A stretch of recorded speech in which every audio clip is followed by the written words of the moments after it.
Capítulo 1 Ouvindo elucidações. No vasto salão de educandário que nos reunia, o ministro Flaccus, fixando em nós o olhar saturado de doce magnetismo, convidava-nos a preciosas meditações. Congregamo-nos ali somente algumas dezenas de companheiros, de modo a registrar-lhe as instruções edificantes. E, sem dúvida, a preleção revestia-se de profundo interesse. Podíamos perguntar à vontade, dentro do assunto, e guardar todas as informações compatíveis com o novo trabalho que nos cumpria desempenhar. Até então, ouvira comentários alusivos a colônias purgatoriais perfeitamente organizadas para o trabalho expiatório a que se destinam, arrebanhando milhares de criaturas arraigadas no mal. Entretanto, agora, o instrutor Gúbio, que se mantinha silencioso em nossa companhia, concedera-nos permissão de acompanhá-lo a enorme centro dessa espécie. Interessados na palavra fluente e primorosa do orador, seguíamos o curso das elucidações com justificável expectação de aluno que não deseja perder um tio do ensinamento, observando que a serenidade e a atenção transpareciam no rosto de todos os aprendizes, considerando-se que todos, no recinto, éramos candidatos ao serviço de socorro aos irmãos ignorantes, atormentados nas sombras. Senhoreando-nos o espírito, o ministro prosseguia, satisfeito. Os superiores que se disponham a trabalhar em benefício dos inferiores, em ação persistente e substancial, não lhes podem utilizar as armas, sob pena de se precipitarem no baixo nível deles. A severidade pertencerá ao que instrui, mas o amor é o companheiro daquele que serve. Sabemos que a educação, na maioria das vezes, parte da periferia para o centro. Contudo, a renovação, traduzindo aperfeiçoamento real, movimenta-se em sentido inverso. Ambos os impulsos, todavia, são alimentados e controlados pelos poderes quase desconhecidos da mente. O espírito humano lida com a força mental, tanto quanto maneja a eletricidade, com a diferença, porém, de que se já aprende a gastar a segunda, no transformismo incessante da Terra. Mal conhece a existência da primeira, que nos preside a todos os atos da vida. A rigor, portanto, não temos círculos infernais, de acordo com os figurinos da antiga teologia, onde se mostram indefinidamente gênios satânicos de todas as épocas, e sim esferas obscuras, em que se agregam consciências embotadas na ignorância, cristalizadas no ócio reprovável ou confundidas no eclipse temporário da razão. Desesperadas e insubmissas, criam zonas de tormentos reparadores. Semelhantes criaturas, no entanto, não se regeneram à força de palavras. Necessitam de amparo eficiente que lhes modifique o tom vibratório, elevando-lhes o modo de sentir e pensar. Eminentes pensadores do mundo traçam diretrizes à salvação das almas, mas somos de parecer que possuímos suficiente número de roteiros nesse sentido, em todos os setores do conhecimento terrestre. Reclamamos na atualidade quem ajude o pensamento do homem na direção do alto.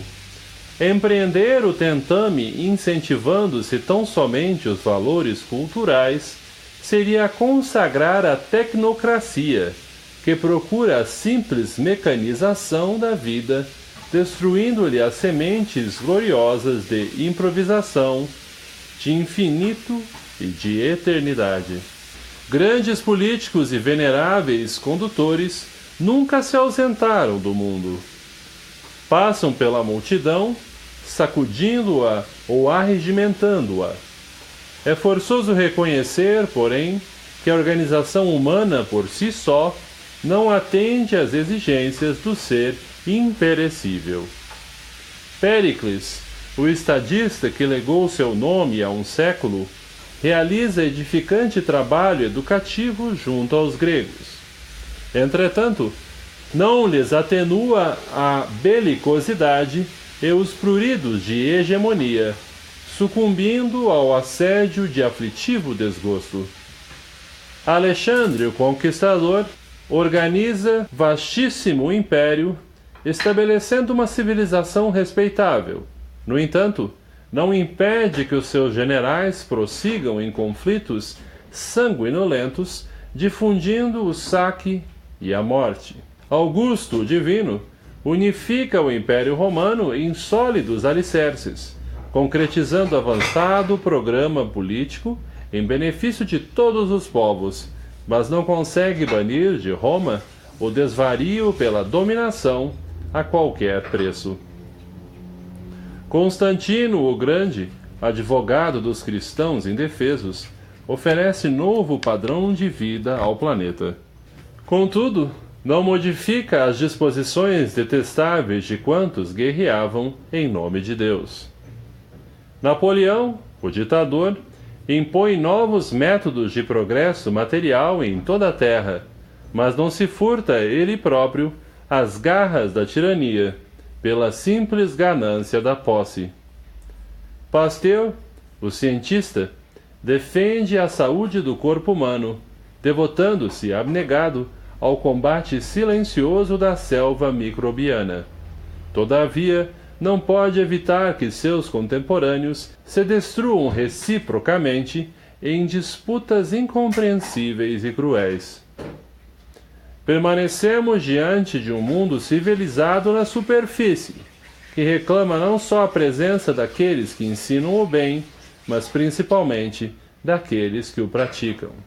Sobre os mananciais da cultura nos vales da terra, é imprescindível que desçam as torrentes da compaixão do céu pelos montes do amor e da renúncia. Cristo não brilha apenas pelo ensino sublimado, resplandece na demonstração. Em companhia dele, é indispensável mantenhamos a coragem de amparar e salvar, descendo aos recessos do abismo. Não longe de nossa paz relativa, em círculos escuros de desencanto e desesperação, misturam-se milhões de seres, conclamando comiseração. Por que não acender piedosa luz dentro da noite em que se mergulham desorientados? Por que não semear esperança entre corações que abdicaram da fé em si mesmos?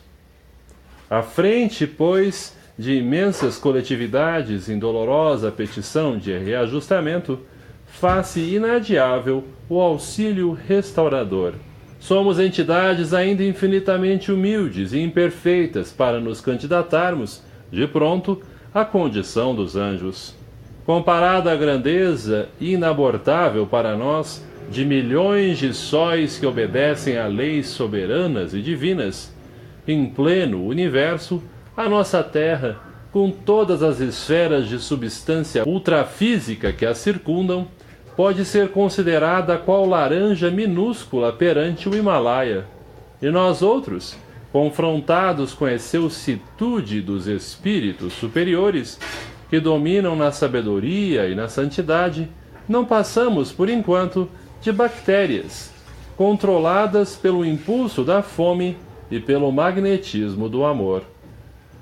Entretanto, guindados às singelas culminâncias da inteligência, somos micróbios que sonham com o crescimento próprio para a eternidade.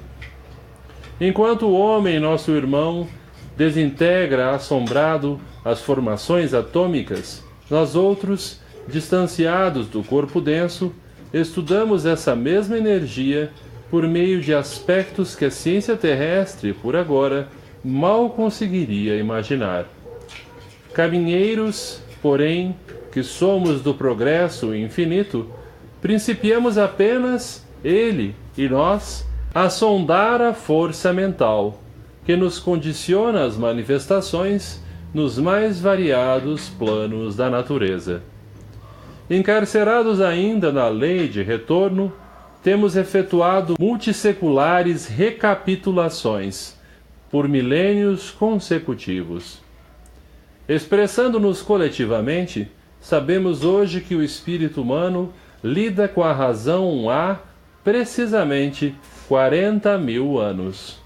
Todavia, com o mesmo furioso ímpeto com que o homem de Neandertal aniquilava o companheiro a golpes de sílex, o homem da atualidade, classificada de gloriosa era das grandes potências, extermina o próprio irmão a tiros de fuzil. Os investigadores do raciocínio, ligeiramente tisnados de princípios religiosos, identificam tão somente, nessa anomalia sinistra, a renitência da imperfeição e da fragilidade da carne, como se a carne fosse permanente individuação diabólica, esquecidos de que a matéria mais densa não é, senão, o conjunto das vidas inferiores incontáveis em processo de aprimoramento, crescimento e libertação. Nos campos da crosta planetária, queda-se a inteligência, qual se fora anestesiada por perigosos narcóticos da ilusão. No entanto, ao se alá-emos a sentir e reconhecer que o espírito permanece vibrando em todos os ângulos da existência. Cada espécie de seres, do cristal até o homem, e do homem até o anjo, abrange inumeráveis famílias de criaturas, operando em determinada frequência do universo. E o amor divino alcança-nos a todos, à maneira do sol que abraça os sábios e os vermes. Todavia, quem avança demora-se em ligação com quem se localiza na esfera próxima. O domínio vegetal vale-se do império mineral para sustentar-se e evoluir. Os animais aproveitam os vegetais na obra de aprimoramento. Os homens se socorrem de uns e outros para crescerem mentalmente e prosseguir adiante.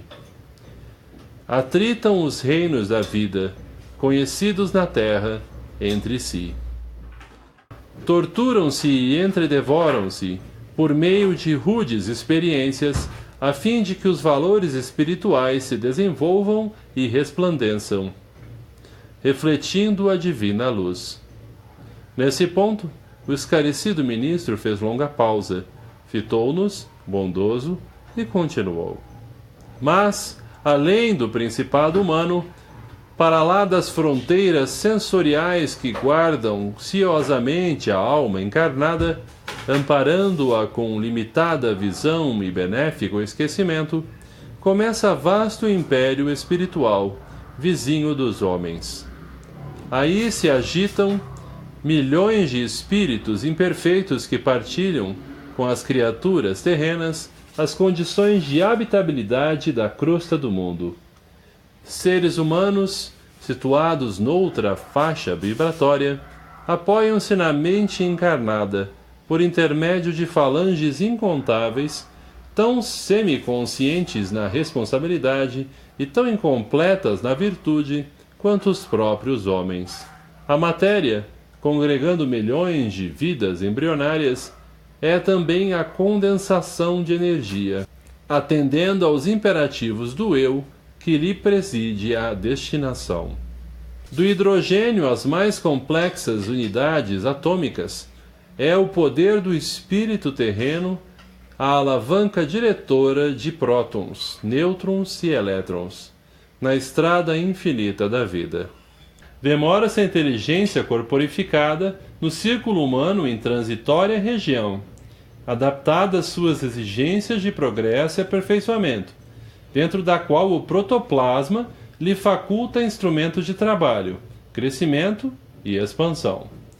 Entretanto, nesse mesmo espaço, alonga-se a matéria noutros estados, e, nesses outros estados, a mente desencarnada, em viagem para o conhecimento e para a virtude, radica-se na esfera física, buscando dominá-la e absorvê-la, estabelecendo gigantesca luta de pensamento que ao homem comum não é dado calcular.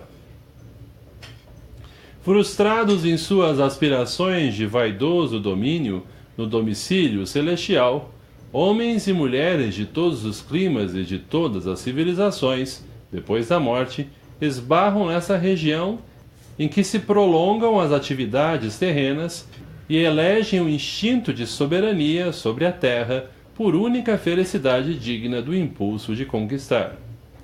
Rebelados filhos da providência, tentam desacreditar a grandeza divina, estimulando o poder autocrático da inteligência insubmissa e orgulhosa, e buscam preservar os círculos terrestres para a dilatação indefinida do ódio e da revolta, da vaidade e da criminalidade, como se o planeta, em sua expressão inferior, lhes fosse paraíso único, ainda não integralmente submetido a seus caprichos, em vista da permanente discórdia reinante entre eles mesmos.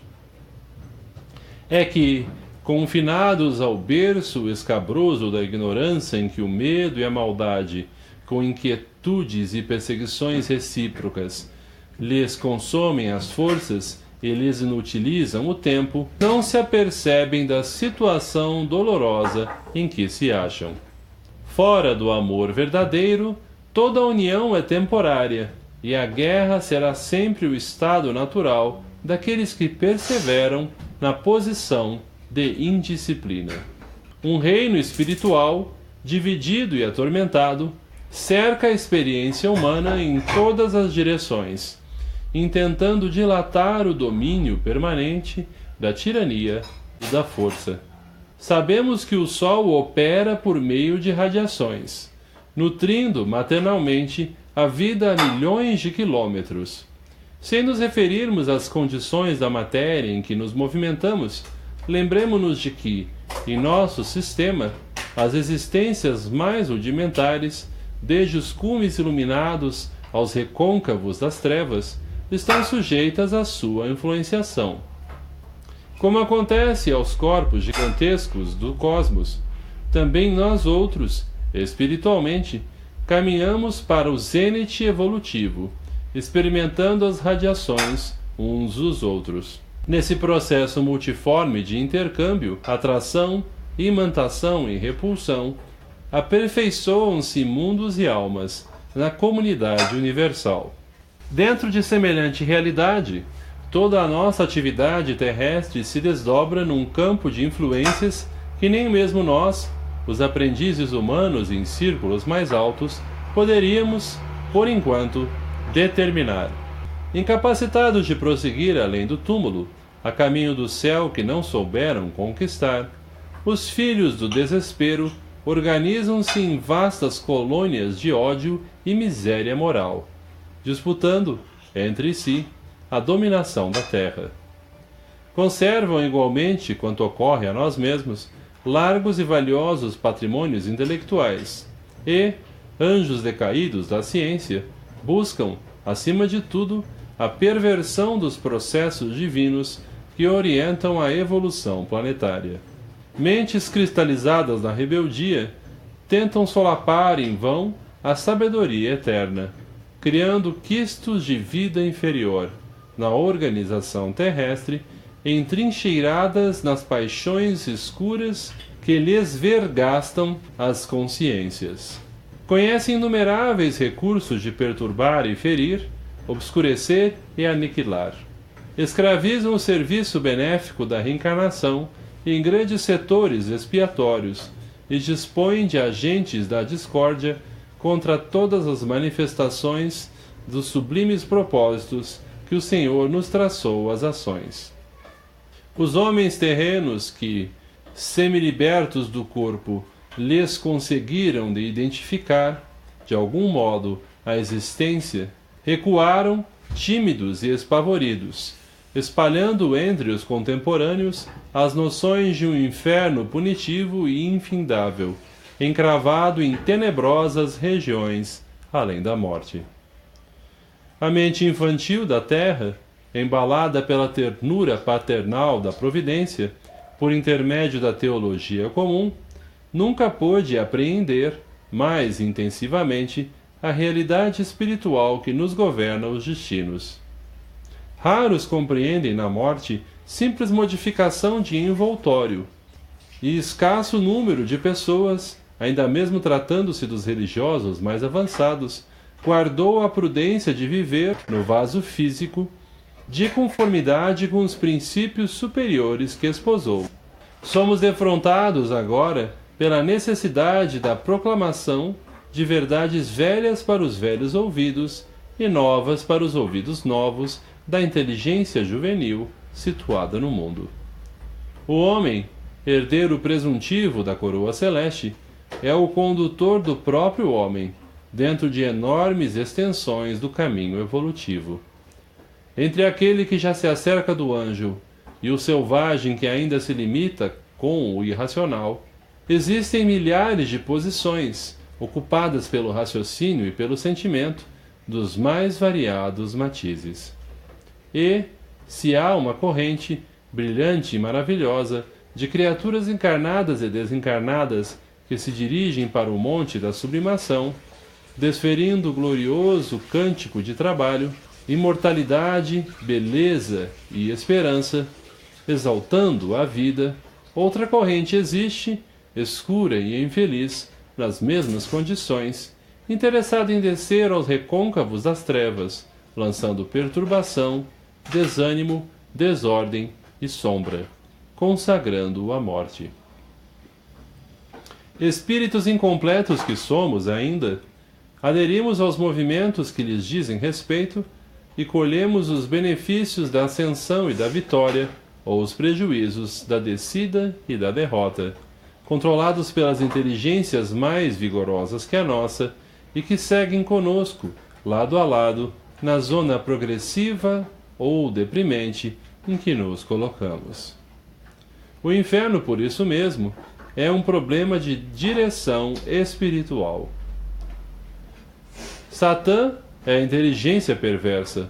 O mal é o desperdício do tempo ou o emprego da energia em sentido contrário aos propósitos do Senhor. O sofrimento é reparação ou ensinamento renovador. As almas decaídas, contudo, quaisquer que sejam, não constituem uma raça espiritual sentenciada irremediavelmente ao satanismo, integrando tão somente a coletividade das criaturas humanas desencarnadas, em posição de absoluta insensatez. Misturam-se à multidão terrestre, exercem atuação singular sobre inúmeros lares e administrações, e o interesse fundamental das mais poderosas inteligências, dentre elas, é a conservação do mundo ofuscado e distraído, a força da ignorância defendida e do egoísmo recalcado, adiando-se o reino de Deus entre os homens indefinidamente. De milênios a milênios, a região em que respiram padece extremas alterações, qual acontece ao campo provisoriamente ocupado pelos povos conhecidos. A matéria que lhes estrutura a residência sofre tremendas modificações, e precioso trabalho seletivo se opera na transformação natural, dentro dos moldes do infinito bem.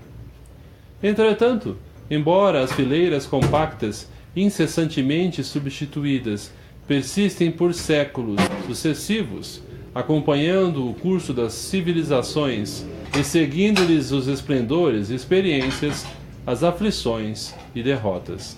Fazendo-se nova pausa do ministro, que me pareceu oportuna e intencional, o companheiro interferiu, indagando: Grande benfeitor, reconhecemos a veracidade de vossas afirmativas. Todavia, por que não suprime o Senhor, compassivo e sábio, tão pavoroso quadro? O esclarecido mentor fixou um gesto de condescendência e respondeu: Não será o mesmo que interrogar pela tardança de nossa própria adesão ao reino divino? Sente-se o meu amigo suficientemente iluminado para negar o lado sombrio da própria individualidade?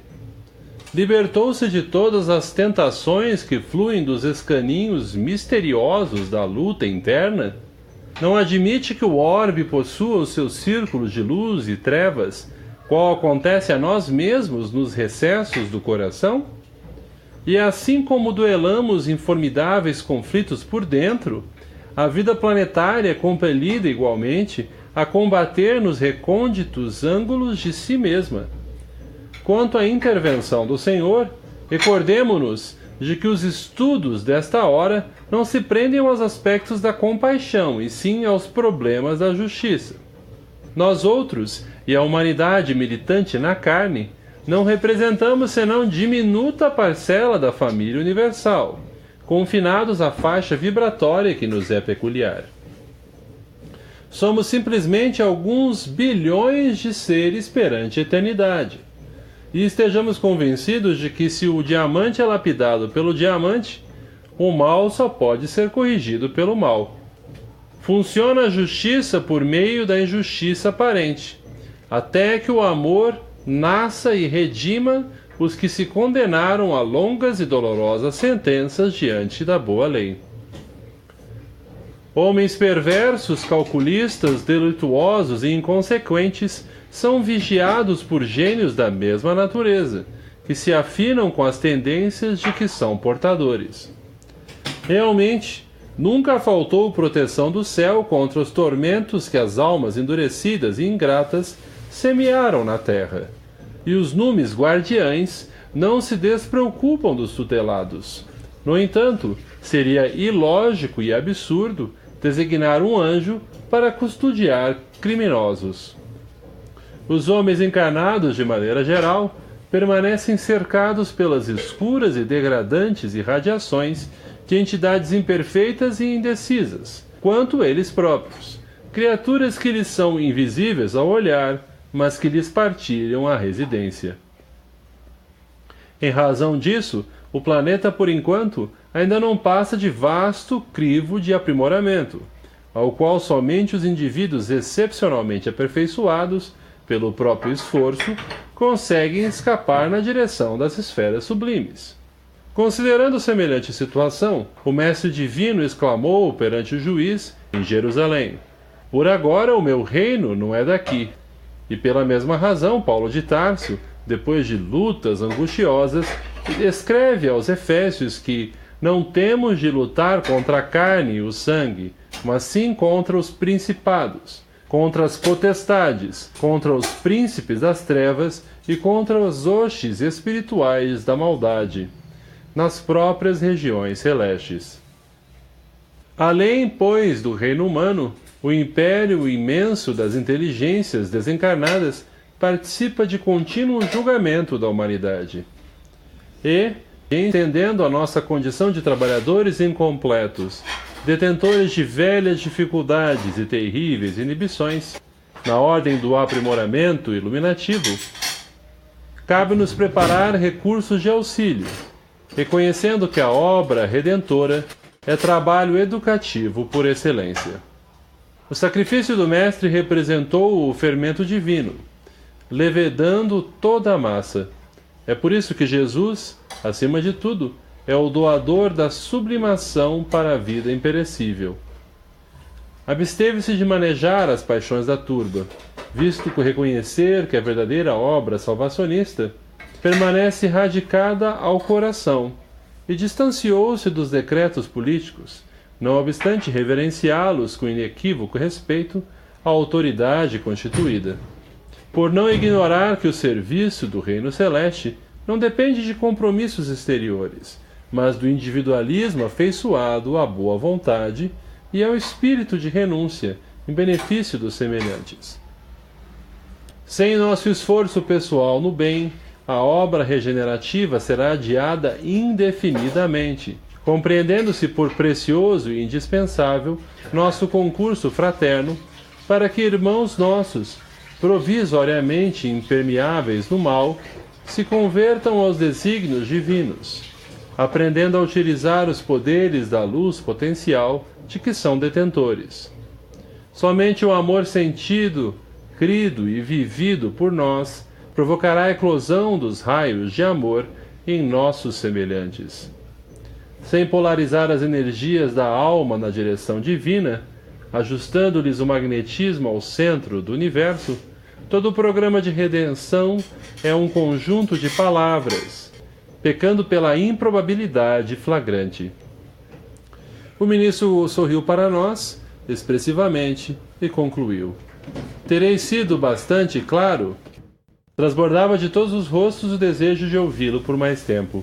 No entanto, Flacos, aureolado de luz, desceu da tribuna e pôs-se a conversar familiarmente conosco. A preleção fora encerrada. As considerações ouvidas despertavam em mim o máximo interesse. No entanto, era preciso aguardar nova oportunidade para mais amplos esclarecimentos.